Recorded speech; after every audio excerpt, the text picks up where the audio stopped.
His sister. Hey, Martha. I will do. Oh, I need to stop. I will. Well, Michelle, we ended that a long time ago.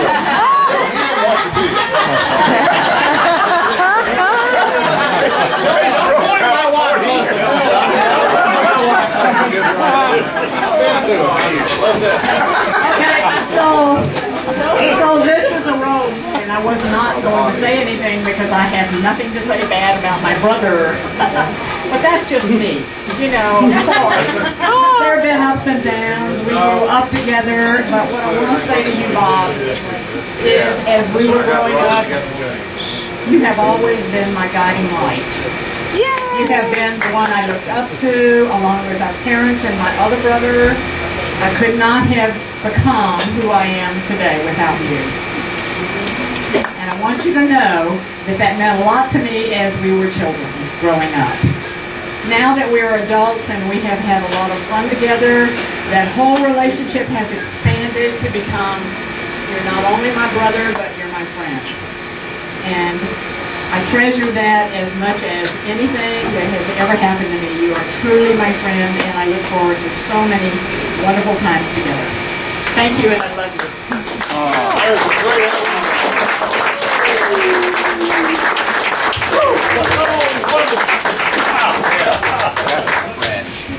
Okay. Yeah. Anyone else? Yes. I think we need to eat. Yeah, did you say you did? I bet the caterer thinks we need to eat too.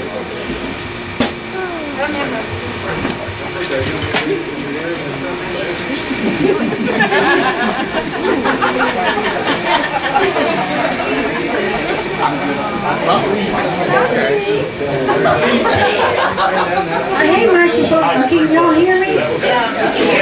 You never know about a microphone. It's like a penis. You never know when it's going to work.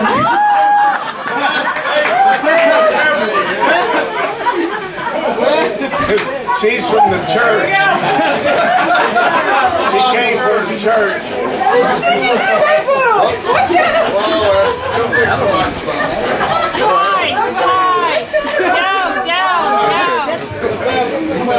Don't blame me for that. It's very optimistic. It goes to my chest. Hello. Okay. Thank you. Okay, can y'all hear me now? Okay. I don't have a long history with Bob. I have known him through the wine club. Okay, so that is puts a little perspective on it, but I know I'd like to think that maybe I speak for a portion of the wine club. And I want to say, She got that. It's good. She got okay, it. thank you. I want to say happy 80th birthday to the supreme commander of words.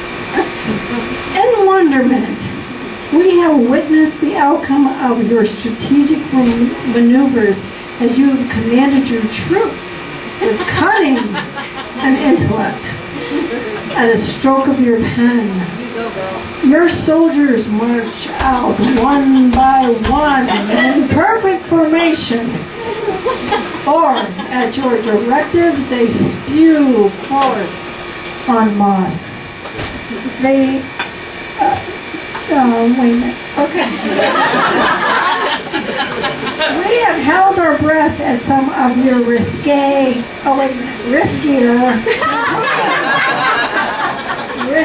campaigns. But always the results are the same. Poem or prose that brings adversary and admirer alike to their knees with hearty guffaws, thoughtful reflection, or heartfelt swell of tears. With appreciation and admiration and best wishes to the magic of the muse. Happy birthday, Bob.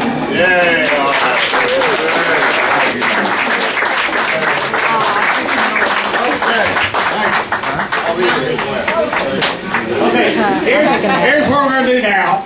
We had promised that we would give him the last word. And I know there's a few of you that would like to say maybe a few more that might want to say some things. Nothing for Margaret? We got time. We're going to keep the mic open. Here's what we're going to do. We need to eat because the food's down there. So what we're going to do is go through that. That's Tyler, by the way. January's boyfriend. Okay? The door, you're going to get it in a minute. We're going to go through that door, go down there, get our food, and then line back up through the house, come out here and eat. Okay? And then he's going to get to talk. All right? So, well, now wait. All right. Not now. So Dad, can we go first? Everybody get up, go eat. Go. And bring your food back here, and we'll keep going. They won't all be back here. All right, hang on a minute. Hang on a minute. All right, okay, all right. Okay, well, all right. Then, you got to deal with, you deal with Mark. All right, this is real short. Margaret, a minute and a half. Minute and a half. Okay, minute and a half. All right. Many replies. Thanks to all of you for the sincerity and the insincerity both. I appreciate both. And I want to especially thank Kurt for recognizing the children were here, because if he had not recognized that, this would have been more than a roast. We do not have a widespread wisdom tradition in this country like other countries do, a tradition in which old people pass on to the younger ones, and that gets everybody here. I'm the oldest one, except somebody, well, I'm the oldest one who's willing to say that they're the oldest one. Let me tell you a few things, just a few things, and this is a page and a half, so let me do it and we'll all go eat. Okay. You often hear that the good die young. For that reason, my children have begun planning my 90th birthday. And if it's true that the good die young, I take great comfort in knowing that most of you will be around in 10 years to help me celebrate my 90th birthday. Get a bunch of applause on that one. Some years ago, when a member of the Jean-Jacques Dufour chapter would ask me, some years ago, when a member of the Jean-Jacques Dufour chapter, get the hell out of here.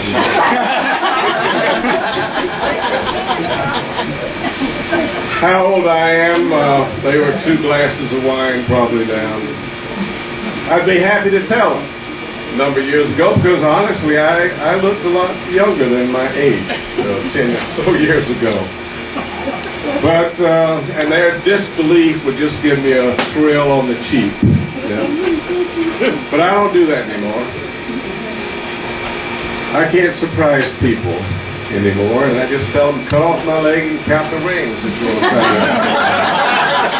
In other words, in the matter of age, at some point in a man's growing old, testosterone gives away to estrogen. People of superior intellect got that and just laughed. I'm going to read it one more time. In other words, in the matter of telling his age, at some point in a man's growing old, testosterone gives way to estrogen. Good teachers always give students a second chance. That's right. There are, and here's the heart of what I want to say, and then we'll leave. There are some real advantages, and since I really am the oldest one here tonight, several old men were talking with the philosopher Socrates one day in Athens. And one of them said it was nice to be relieved of the pursuit of beautiful women. One of them said, for in every way old age brings great peace and freedom from such a pursuit as that. I think what he was implying was that an old man knows that any good-looking young woman he'd like to chase can outrun him in the sense that she has nothing to worry about if she's caught. So the old man lets the thought pass and counts it as a moral accomplishment. Philosophers call it a virtue if he didn't make the effort. To replace that excitement, the chase in old age is after good conversation, a hot political or religious topic, and stimulating conversation. Conversation is an old man's eroticism. I look forward to that day. You got that too, huh? Oh, okay, now the last thing. The best part of growing old is memory loss. The advantage of this part of growing old is greatly underrated by all of you younger people. Let me tell you about it. As an example, for those who are full of regret about what they have done and have not done with their lives, not remembering is a great blessing. But that's not me. No. My memory loss blessing is that I can watch Gone with the Wind again for the first time. I saw it again for the first time the other day, and I pulled for the South to win right up to the middle of the movie. And there are lots of good movies I'm going to watch again for the first time. I've heard great things about Casablanca, Citizen Kane, and Snow White and the Seven Dwarfs. And the last thing I want to say about old age, and this is a slight bit of self-promotion, but it's also to relieve a lot of you of what you've been asking about.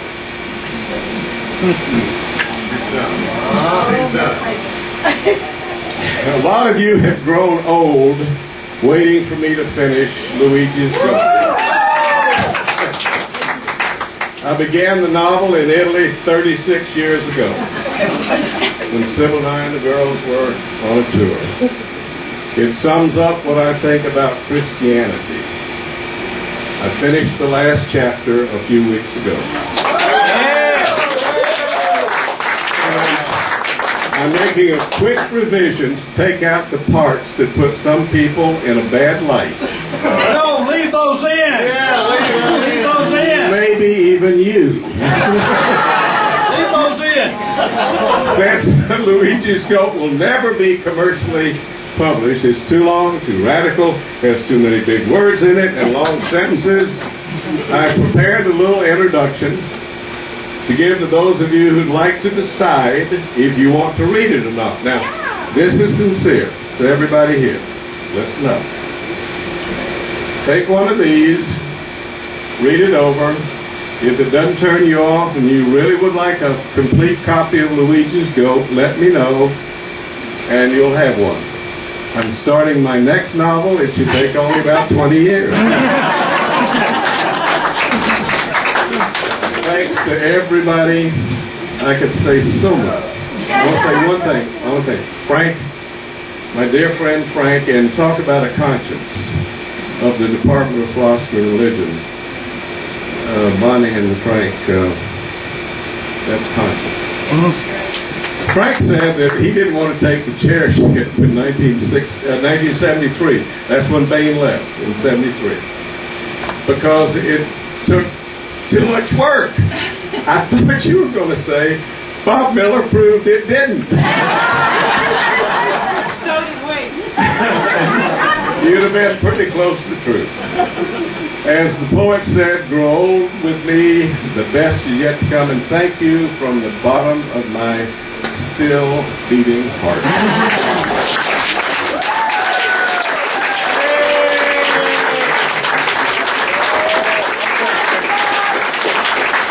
Okay, Margaret. Paula, how do we do the food? Margaret, we're all... Go down there and go through the garage.